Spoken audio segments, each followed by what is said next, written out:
Fox News and the conservative movement are still reeling from the stunning revelations contained in the most recent court filing from the $1.6 billion Dominion lawsuit, which showed that in private, Fox personalities pushing the big lie about the 2020 election knew it was a lie, and in some cases they even admitted that they were disgusted by Trump and that the entirety of his presidency was a disaster. For more on this, it's time for a closer look.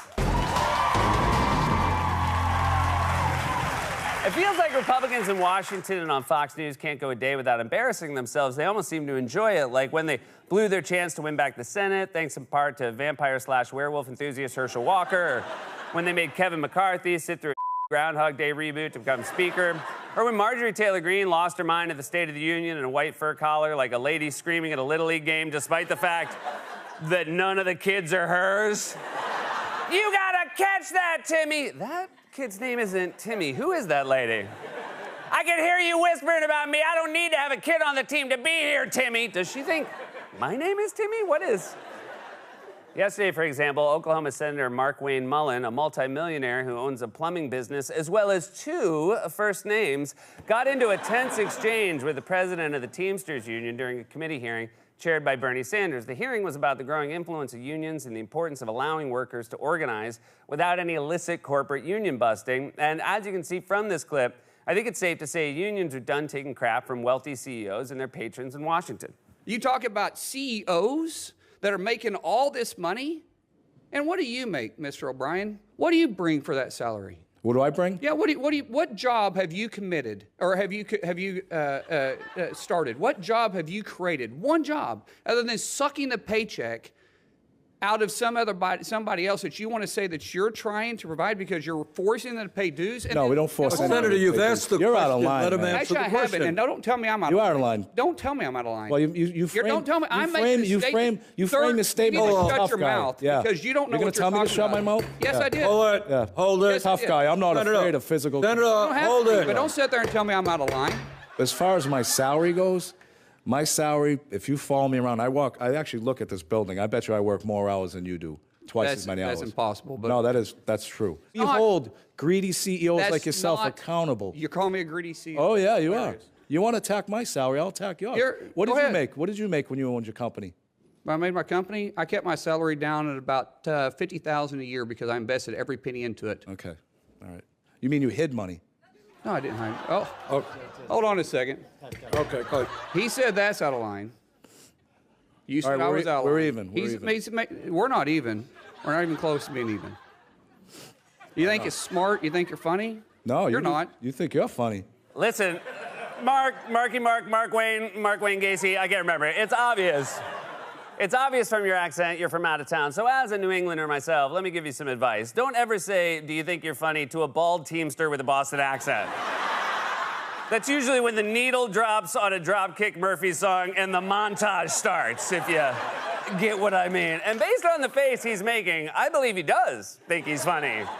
And I also think he's funny because I don't want trouble either. Now, CEOs in the millionaire class are clearly terrified of the possibility that workers might have more power if they can organize without interference, and you can see the terror on Mullin's face. In fact, the best part to me is when the multimillionaire senator, whose net worth is reportedly between $31 and $75 million, says he took a $50,000 salary and then is immediately told he's hiding it. It catches Mullin so off guard, he has to hear it twice before he's offended. You mean you hid money?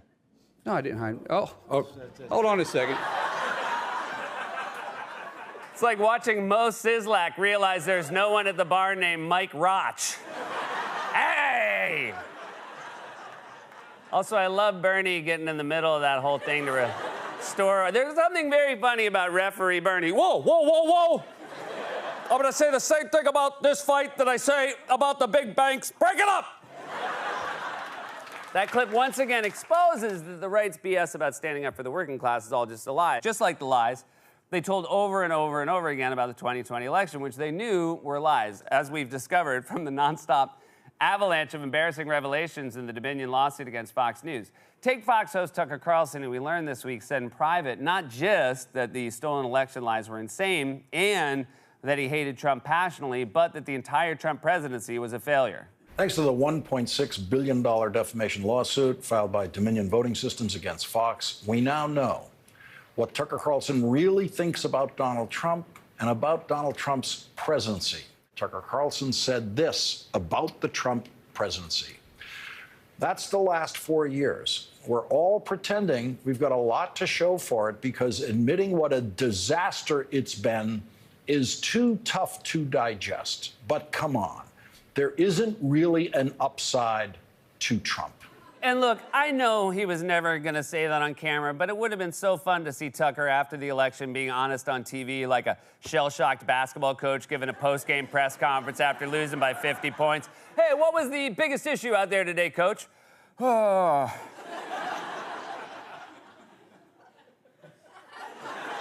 I guess I'd say the biggest issue is we suck at basketball.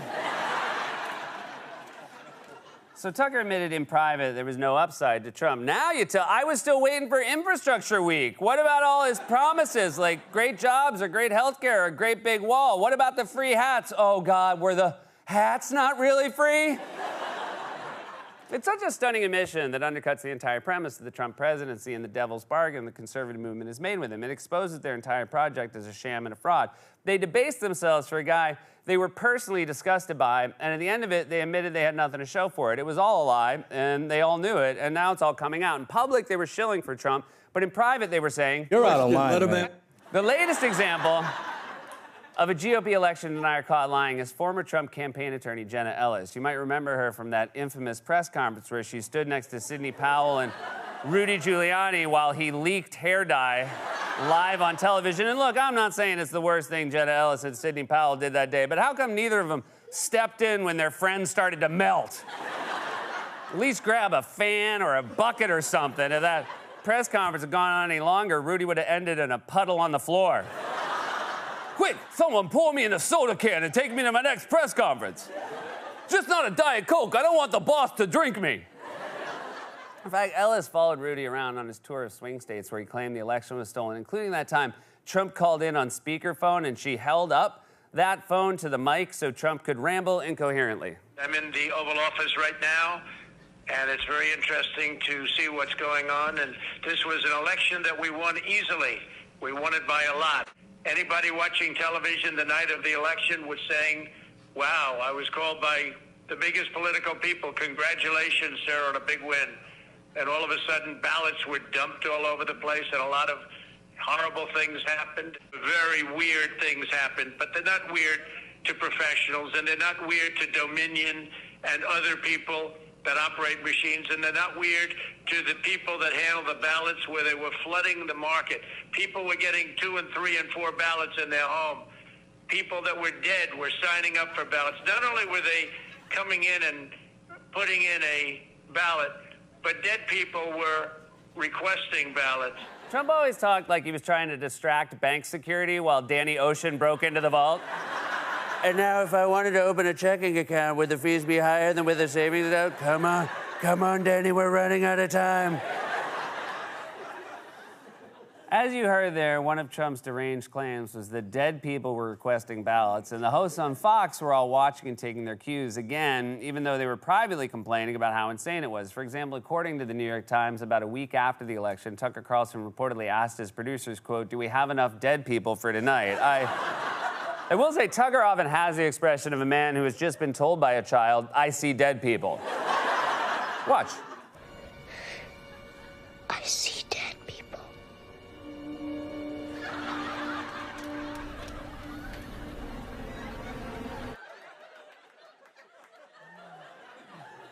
I like that. It was the first time I saw it, and I liked it. The only time the question, do we have enough dead people, is legitimate is we're casting extras for The Last of Us. Do we have enough dead people for the shoot tonight? Regular dead and mushroom dead. You think you're being funny? All right, relax. According to the Times, that night he trumpeted the evidence borrowed from a Trump campaign news release. 4 allegedly dead Georgians had cast a ballot. Within days, though, the campaign's spoon-fed examples began to fall apart. 3 of the dead Georgians were actually alive. In fact, Tucker had to admit that he was wrong in a humiliating correction. In a statement, he said, "As we reported last week, dead Americans voted in this election. We shared a few examples, but on Friday, we began to learn some of the specific dead voters reported to us as deceased are in fact alive." Man, no one's ever seemed so bummed to learn that someone they thought was dead is actually alive.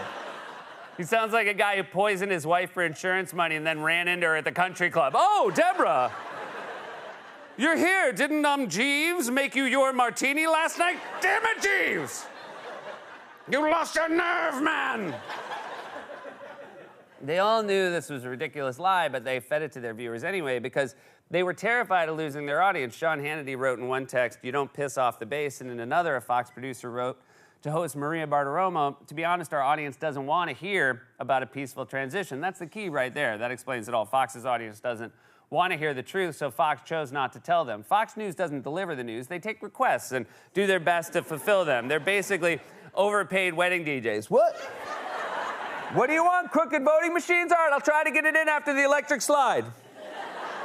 Bartiromo was one of the key proponents of the big lie. In fact, she repeatedly hosted Ellis on her show to say stuff like this. We have affidavits from witnesses. We have voter intimidation. We have the ballots that were manipulated. We have all kinds of statistics that show that this was a coordinated effort in all of these states to transfer votes either from Trump to Biden, to manipulate the ballots, to count them in secret. President Trump is right that there was widespread fraud in this election. We have at least 6 states that were corrupted, if not more, through the voting systems. We know that President Trump won in a landslide. The outcome of this election is actually fraudulent. It's wrong. And we understand that when we subtract all of the illegal ballots, you can see that President Trump actually won in a landslide. When you subtract all the illegal ballots, you can see that President Trump actually won in a landslide. Just ask my colleague, Sodi Giuliani.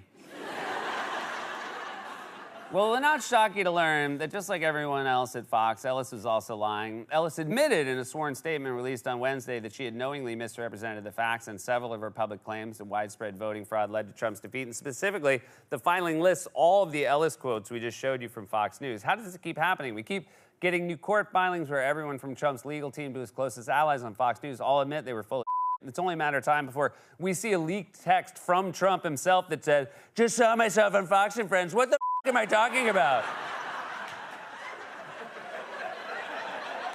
I look and sound like a lunatic." It's one thing to know that Trump, his legal team, and his allies on Fox were lying, which we've always known, but now we know that they knew they were lying at the time. Thanks to this nonstop avalanche of leaked text messages and court filings, it's honestly impossible to keep up with all of it. It feels like the truth is finally being dumped all over the place. This has been a closer look.